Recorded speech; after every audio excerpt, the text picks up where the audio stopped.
성인에게도 ADHD가 나타날 수 있나요? 집중력이 부족하고 끈기가 없다는 말을 자주 들었어요. 요즘 들어 잊어버리는 것도 늘었고요. 혹시 검사해봐야 할까요? 안녕하세요. 황태환 원장입니다. 소아청소년 ADHD는 많이 들어보셨을 텐데요. 평소 화를 잘 참지 못한다고 지적받거나 유독 덜렁대고 상사의 말을 잘 잊어먹어 실수가 잦은 사람들이 있습니다. 이때 그냥 성격 탓으로 돌리거나 그 사람의 업무 능력 부족 혹은 조직 적응 실패로 여기는 경우가 대부분인데 그중 일부는 성인 ADHD 환자일 수도 있습니다. 자세히 알아볼까요? 성인 ADHD는 성인이 된 후에 발병하는 것이 아니라 어릴 때 가지고 있던 ADHD 증상을 모르고 지나쳤거나 방치해서 성인기에 발견되는 것입니다. 학계에서 추정하는 성인 ADHD 환자의 수는 한국 성인의 4%, 약 120만 명으로 보고 있습니다. 소아청소년 ADHD가 낫지 않고 성인기까지 지속되는 경우가 30%에서 많게는 70%에 이르는 것으로 밝혀졌습니다. ADHD는 연령이 증가함에 따라 과잉 행동은 감소하지만 대신 충동 조절이 어렵고 주의 집중력이 떨어집니다. 성인 ADHD는 아이 때와는 달리 대인관계의 어려움, 잦은 교통위반과 사회경제적 성취 저하 등으로 나타납니다. 자기중심적이고 충동적인 성향을 보이며 남을 쉽게 무시하고 규칙을 잘 어깁니다. 또한 불같이 화를 내면서 주변에 대한 불평불만이 많은 모습을 보입니다. 이러한 특성들은 직장 생활이나 결혼 생활에서도 나타납니다.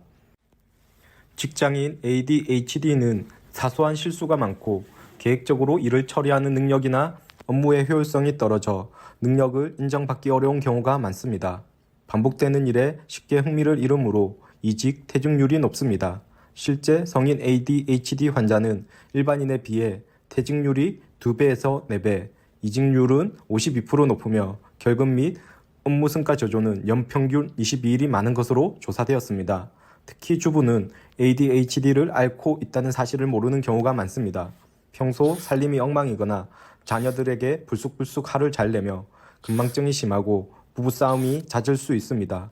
이성에 대한 유혹에 약한 성향을 보이며 음주나 흡연을 조절하지 못하고 게임이나 도박 중독에도 빠지기 쉽습니다. 실제 성인 ADHD 환자의 이혼율은 정상인보다 2배 높고 혼외 정사는 4.6배 많다는 조사 결과도 있습니다.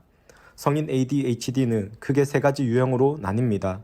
첫 번째는 성인기에 잘 지내고 대조군과 차이를 보이지 않습니다.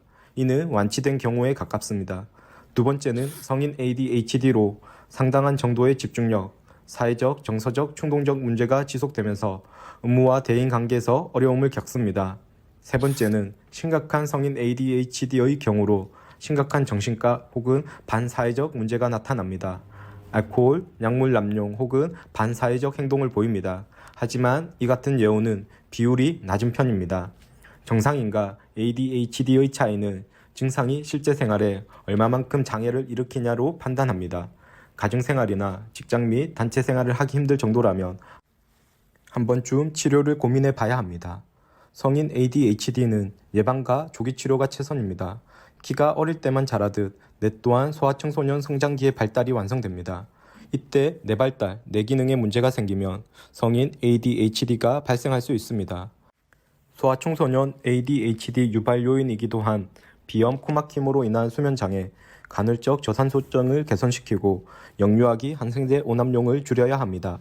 그리고 침, 한약 같은 한의학 치료가 ADHD 개선에 도움을 줄 수 있습니다. 성인 ADHD 환자들은 여러 일을 동시에 계획하고 실행하는 것을 어려워합니다.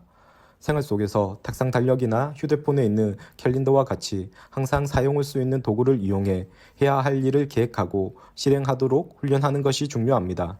이상 성인 ADHD에 대해 알려드렸습니다. 감사합니다.